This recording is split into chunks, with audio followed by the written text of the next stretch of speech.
탄생함으로 우리에게 기쁨이라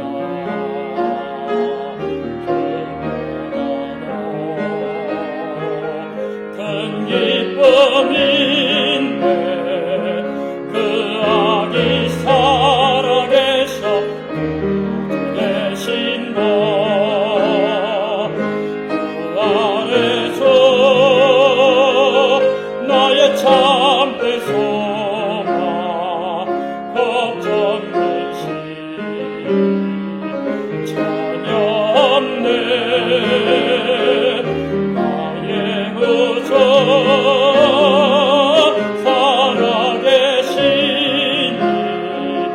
내 맘에 삶의 기쁨 넘쳐 흐르네.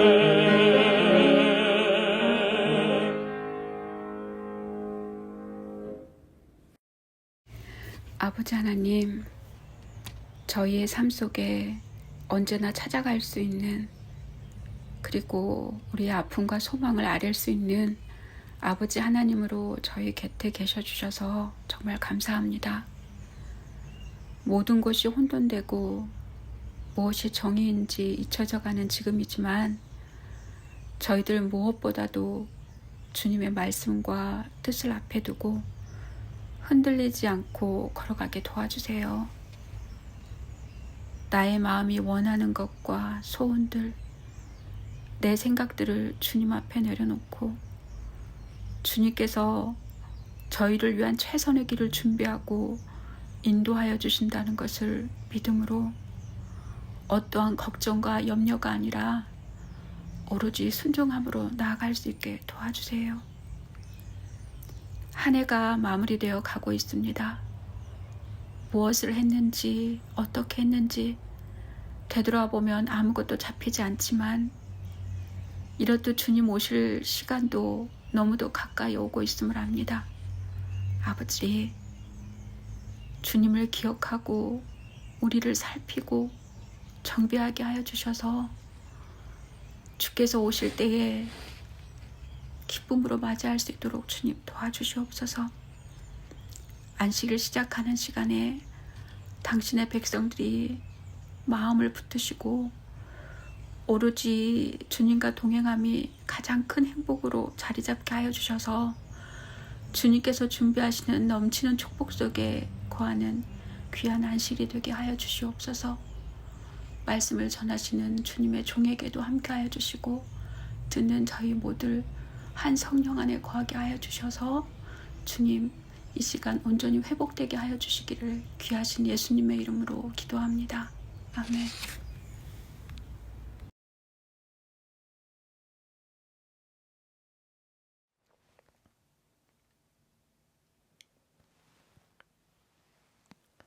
성도 여러분들 안녕하십니까? 오바댜서의 말씀을 살펴보는 세 번째 시간입니다. 오늘 우리는 오바댜서 1장 10절부터 16절에 있는 말씀을 살펴보겠습니다. 우리는 오바댜서를 통해서 에돔의 파멸이 그들의 교만 때문이라고 하는 사실을 앞장들여서 충분히 살펴보았습니다.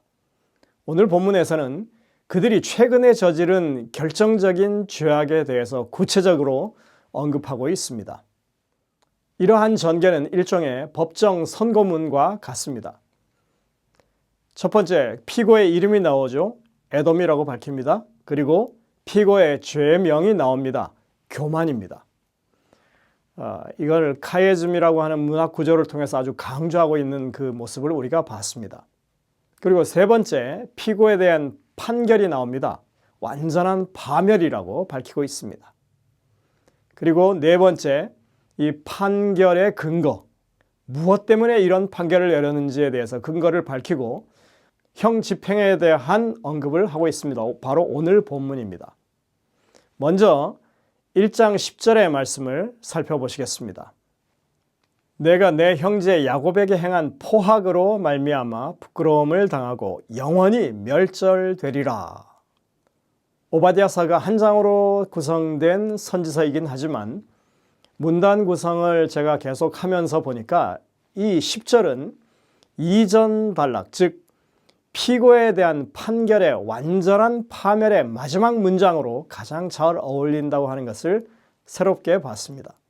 그래서 사실 이것은 세 번째 이 형의 이 판결문 속의 주문에 가까운 그런 내용에 들어가는 것입니다.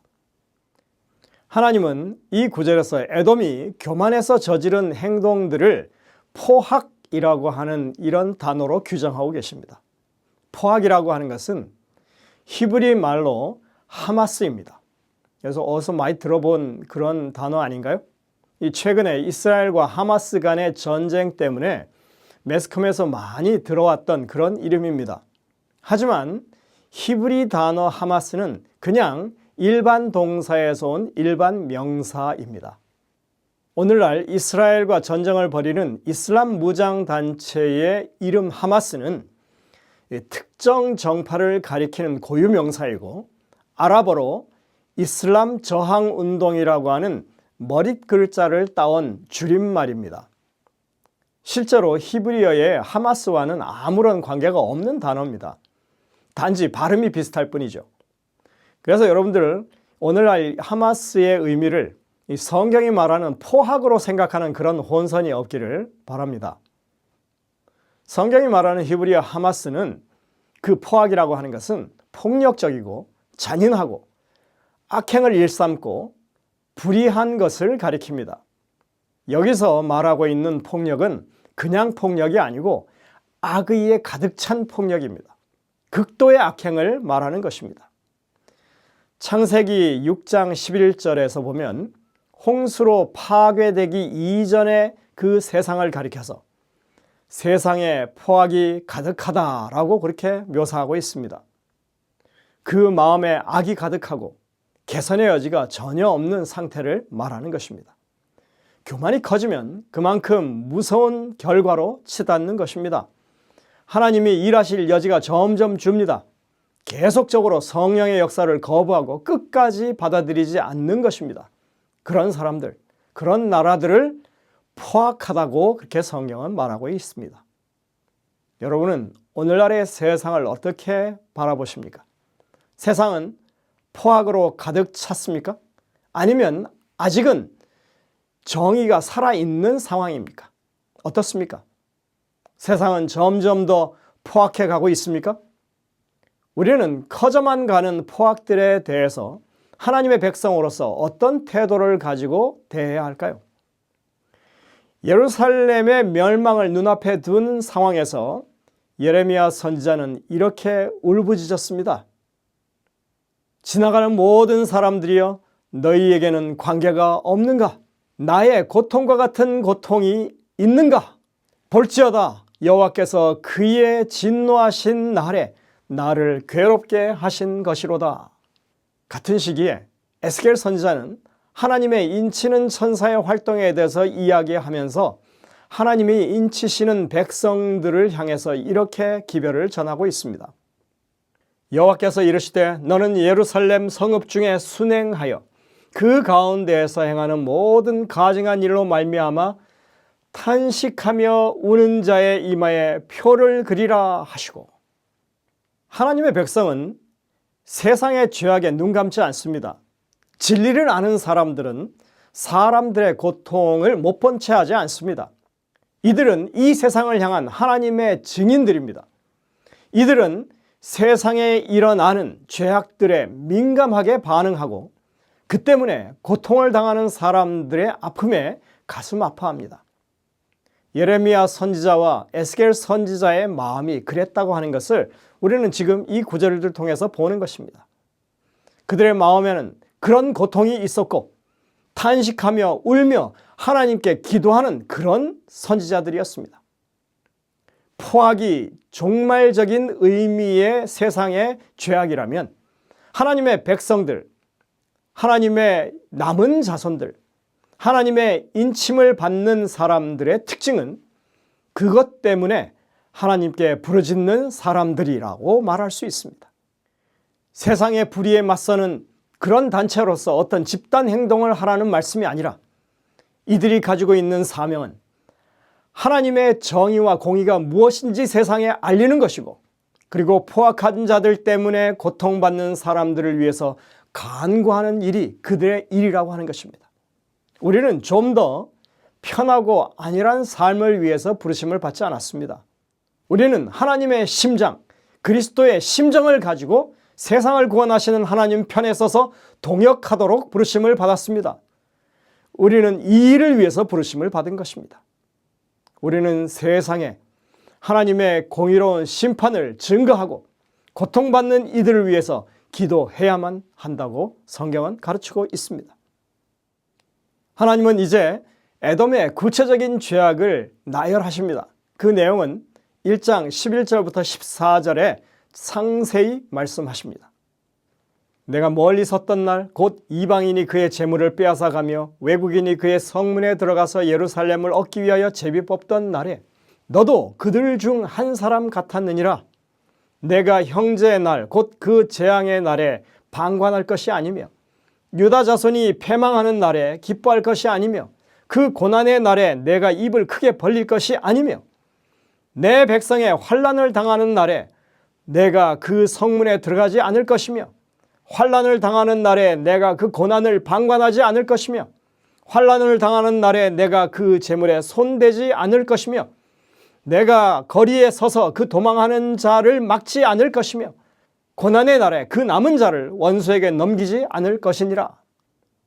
사실 여기에 많은 말씀들이 있지만 이 구절들만 가지고서는 예루살렘이 멸망하던 때 에돔이 어떤 죄악을 저질렀는지 구체적으로 재구성하기는 어렵습니다. 시편의 9절에 언급했던 것처럼 그들이 형제의 나라 이스라엘 예루살렘의 성이 무너지기를 노골적으로 주문했던 사실은 알 수 있었습니다. 하지만 그것은 매우 단편적인 조각에 불과합니다. 이곳 오바댜서에서는 그들의 구체적인 행동이 조금 색다르게 표현되어 있습니다. 이 구절들은 크게 두 가지로 이렇게 구성되어 있는데 그 날이 과연 어떤 날이었는지, 그 날에 에돔이 무슨 일을 했는지 딱 두 가지로 나눠서만 이렇게 언급하고 있습니다. 그날은 형제의 날이었습니다. 형제의 나라가 고난당하는 날이었습니다. 재앙의 날이었습니다. 이방인이 재물을 빼앗아가는 그런 날이었습니다. 외국인이 예루살렘을 얻으려고 제비를 뽑던 날이었습니다. 멸망의 날이었고 고난의 날이었고 환난의 날이었다고 계속해서 이 날이 어떤 날이었는지를 말하고 있습니다. 그런데 그런 날에 에돔은 무엇을 했다고요? 그 특성을 표현한 두드러진 그 표현은 멀리 서 있다는 그런 말이었습니다. 여러분들, 우리가 지난 시간에 살펴봤듯이 마지막 때 바벨론이 멸망할 때 그 동조 세력들이 멀리 서서 하나님의 심판을 지켜본다고 그렇게 설명하고 있는 것과 동일한 맥락의 표현인 것입니다. 멀리 서서라고 하는 이 말은 마치 자신들은 이 파괴의 주범이 아닌 듯 그렇게 보이려 했다고 하는 그런 말이죠. 즉 남의 일인 것처럼 강 건너 불구경하듯이 했다는 것입니다. 근데 이건 자기 기만적인 행동이죠. 책임 회피인 것입니다. 스스로를 속이는 것입니다. 그래서 이 상황에 대해서 그들은 방관했다고 하는 그런 말이 두 번이나 강조되고 있습니다. 하나님은 분명히 말씀하십니다. 너는 예루살렘을 멸망시키고 파괴하는 자 중에 하나와 다를 바 없었다. 너는 그들과 전혀 다르지 않다. 멀리 서서 방관자인 것처럼 그렇게 해도 실제 파괴자가 아닌 것처럼 그렇게 행세해도 너는 그들 중에 하나가 분명하다. 아닌 척하면서 그날 예루살렘 성문 안으로 들어갔잖아. 예루살렘이 파괴되는 것을 보면서 얼마나 기뻐했는지 입을 다물지 못했잖아. 내 백성이 고난을 당할 때 못 본 척 외면했잖아. 그들이 약탈을 당할 때 너도 그 재물에 손을 댔었지. 칼날을 피해서 도망가는 사람들의 그 길을 막지 않았어? 예루살렘의 남은 자를 그 파괴자들의 손에 넘겨주었잖아. 여러분들, 에돔이 저지른 일을 보면 겉으로는 적극적인 파괴자가 아닌 것처럼 보입니다. 그러나 그가 행했던 모든 일이 파괴자 편에 서서 파괴자의 마음으로 했던 일이라고 하는 것이 분명한 것입니다. 자세히 살펴보십시오. 이 본문에서 적극적인 파괴의 용어는 등장하지 않습니다. 매우 소극적인 행동만 보여질 뿐입니다. 성 안에 들어갑니다. 살육을 외면합니다. 재물에 잠깐 손을 댔습니다. 도망자의 길을 막습니다. 그리고 남은 자들을 잡아 넘겨줍니다. 직접적인 살인이나 파괴를 행하지는 않지만 그들은 형제의 죽음과 멸망을 마음 깊은 곳으로부터 기뻐하고 즐기고 있었다고 말하고 있는 것입니다. 그들은 똑같은 파괴자의 입장에 있었습니다. 이것이 하나님께서 영원한 파멸이라는 판결을 내리신 구체적인 근거가 되는 것입니다. 어쩌면 에돔은 그렇게 한결같이 하나님을 대적하고 하나님의 백성들을 미워했을까요? 어쩌면 이렇게 처음부터 끝까지 불의한 마음을 가지고 살아갈 수가 있을까요? 여러분들, 이 세상에는 범죄를 저지르고도 자신의 죄를 인정하거나 뉘우치지 않는 사람들 참으로 많습니다. 생각보다 많습니다. 우리가 생각하는 것보다 정말로 흉악한 범죄를 저지르고도 전혀 양심의 가책을 느끼지 않는 사람들이 많습니다. 2차 세계대전 때 나치 유대인 수용소에서 정말 그 수많은 유대인들을 집단 학살했던 홀로코스트를 기획했던 책임자 아돌프 아이만이 그 대표적인 한 예죠.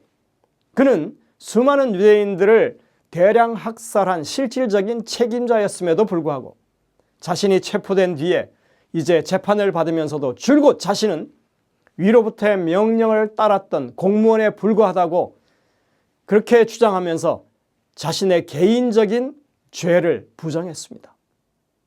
여러분들, 이와 비슷한 범죄자들이 세상에 정말 의외로 많다고 하는 것입니다. 그러나 이런 것들은 세상이 아는 그런 큰 범죄자의 경우이고 에돔의 경우는 자신의 정체를 드러내지 않으면서 파괴자의 그런 마음을 가지고 파괴자의 곁에서 암약했던 범죄자들이 지금 여기 에돔으로 대표되고 있는 것입니다. 혹시 여러분 중에 과거의 어떤 원한으로 인해서 아직까지도 누군가를 미워하고 저주하는 그런 마음을 가지고 계신 분이 있다면 그게 바로 에돔의 죄악을 따르고 있는 것입니다. 심리학적인 용어로 샤덴프로이데라고 한다고 합니다. 이 말은 겉과 속이 다른 증오의 심리를 말하는 것인데 타인의 불행이나 고통을 보면서 기쁨을 느끼는 그런 감정을 가리킵니다. 이 감정은 단순히 타인의 불행을 방관하는 것을 넘어서서 자신이 증오하거나 시기했던 대상이 그렇게 겪고 있는 어려움을 통해서 대리만족을 느끼고 우월감을 느끼고 또는 숨겨졌던 증오의 감정을 해소하면서 느끼는 쾌감을 가리키는 그런 말입니다. 얼마나 에돔다운 이야기입니까? 에돔이 그랬습니다. 그들은 예루살렘의 멸망을 직접 보면서 악의적인 기쁨을 누렸습니다. 이것이 하나님께서 정말로 싫어하시는 일이라고 성경은 가리키고 있습니다. 원수가 넘어질 때 즐거워하지 말며 그가 엎드러질 때 마음에 기뻐하지 말라. 여호와께서 이것을 보시고 기뻐하지 아니하사 그의 진노를 그에게서 옮기실까 두려우니라. 다음 장에 이렇게 말합니다. 내 원수가 배고파하거든 음식을 먹이고 목말라 하거든 물을 마시게 하라. 그리하는 것은 핀 숯을 그의 머리에 놓는 것과 일반이요 여호와께서 내게 갚아주시리라. 여러분들, 이 말씀은 바울이 로마서 12장에서 인용했던 바로 그 말씀이죠. 하나님이 악인을 대하시는 마음은 한결같습니다. 악인들이 하나님을 대적하고 그 백성을 핍박하니까 계속 분을 누르고 참고 계시다가 언젠가 폭발하면 다 멸하시는 그런 하나님 아니신 것입니다. 예수님은 이 땅에 오셔서 내 원수를 사랑하라고 이 성경의 한결같은 원칙을 다시 한번 강조하셨고, 잠언에는 원수라 할지라도 그들을 선대하고 사랑을 베풀라고 하는 말씀을 지금 하고 계신 것입니다. 정말이지 우리로서는 도무지 따를 수 없는 그런 말씀이죠. 아니, 당하는데 어떻게 가만히 있습니까? 갚아줘야죠. 그러나 이것이 그리스도인의 삶의 원칙이라고 말씀하고 있습니다. 사람은 할 수 없지만 하나님이 하신다는 것입니다. 우리가 할 수 없지만 주님이 내 안에 사시면 그 일이 가능하다는 것입니다. 이것이 성경의 가르침입니다. 그리스도인의 도덕적인 수준은 하나님의 능력에 의해서만 유지가 가능하다고 말씀하십니다. 여전히 누군가를 미워하는 마음이 있다면 하나님의 능력을 구하십시오. 그리고 그 하나님의 능력에 의해서 그 마음이 변화되시기를 간절히 바랍니다. 이제 선고의 마지막으로 언제 이들에 대한 영원한 파멸이 집행될 것인지를 말씀하십니다. 1장 15절과 16절입니다. 여호와께서 만국을 벌할 날이 가까웠나니 내가 행한 대로 너도 받을 것인즉 내가 행한 것이 내 머리로 돌아갈 것이라. 너희가 내 성산에서 마신 것 같이 만국인이 항상 마시리니 곧 마시고 삼켜서 본래 없던 것 같이 되리라. 에돔의 멸망은 마지막 때 하나님께서 만국을 벌하시는 그날에 집행될 것이라고 말씀합니다. 물론 지금 고대의 에돔은 더 이상 존재하지 않습니다. 현재 그 에돔이 있던 땅은 요르단이라고 하는 나라가 지금 세워져 있죠. 하지만 그들은 에돔의 후예가 아닙니다. 성경이 말하는 에돔은 지금 하나님을 대적하는 바벨론 세력과 협력하는 또 다른 하나님의 반대 세력 그리고 적대 세력입니다. 그들에게 심판이 임하는 것은 이 마지막 때에 가서 그들에게 심판이 있을 것이라고 지금 말씀합니다. 그들은 하나님을 지속적으로 대적하고 성령의 역사를 부정하고 교만한 마음으로 끝까지 회개하지 않는 사람들을 대표하는 그런 것입니다. 16절의 말씀을 쉽게 설명하자면 과거에 에돔이 예루살렘 멸망 때 축하연을 베풀고 술을 마시면서 즐겼던 것처럼 그들 또한 마지막 때 하나님의 자비가 섞이지 않은 진노의 포도주를 다 들이키게 될 것이고 그 결과로 아예 존재하지 않았던 것처럼 사라지게 될 것을 지금 선고하고 있는 말씀입니다. 이렇듯이 하나님의 심판과 그 선고는 너무나 명백하고 선명합니다. 오늘날 우리는 에돔에 대한 심판에 귀 기울여야만 합니다. 우리의 마음속에 에돔과 같은 그런 마음이 없는지. 아까 뭐라고 그랬습니까? 그 심리적인 이 표현이 샤덴 프로이데. 예. 겉으로는 드러나지 않지만 그 마음 가운데 적대하는 세력의 이 잘못되는 것, 그런 멸망에 대해서 아주 쾌감을 느끼는 그런 잘못된 감정이에요. 왜곡된 감정이에요. 그들의 마음 가운데 교만이 가득 차 있고 형제를 사랑하라고 하는 그 말씀에 대해서 전혀 충성하지 않고 우리가 하나님을 앞서가면서 성령의 역사를 거부하고 있지는 않은지 이 마지막 시대에 우리가 감당해야 할 사명의 실체가 무엇인지 바르게 깨우치고 실행해야 한다고 하는 사실을 여러분들 이 오바댜서를 통해서 다시 한번 생각하게 되시기를 바랍니다. 비록 짧은 그런 선고문이긴 하지만 오바댜서는 오늘날 우리에게 강력한 메시지를 전해주고 있습니다. 여러분들 그런데 이 오바댜서는 결코 이렇게 영원한 멸망으로 끝나버리지 않습니다. 하나님의 이 선고문에는 하나님의 백성의 회복에 대한 분명한 예언이 포함되어 있습니다. 어쩌면 이 기별이 오바댜서의 하이라이트라고도 할 수 있을 것입니다. 여러분들 하나님의 사랑은 계속되고 그것이 그치지 않는다고 하는 사실을 기억하게 되시기를 간절히 바랍니다. 기도하시겠습니다.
하늘에 계신 아버지 하나님, 이 오바댜서를 통해서 우리가 무엇을 유의해야 하는지, 하나님께서 우리에게 어떤 것을 주의하라고 가르치시는지 분명히 깨우쳐 주셔서 감사를 드립니다. 저희들이 주님의 말씀에 귀 기울이게 하시고 에돔의 전철을 밟지 않도록, 겉으로는 아닌 척 그러나 속은 여전히 파괴자의 그런 명령을 따르고 있는 삶을 살고 있지는 않은지 우리 자신을 돌아보게 하시고 회개하게 하시고 하나님 나라의 백성으로 회복된 그런 모습을 찾아가는, 참으로 하나님이 원하시는 주의 백성들이 될 수 있는 저희 모두가 되게 인도하여 주옵기를 예수님의 이름으로 간절히 기도드립니다. 아멘.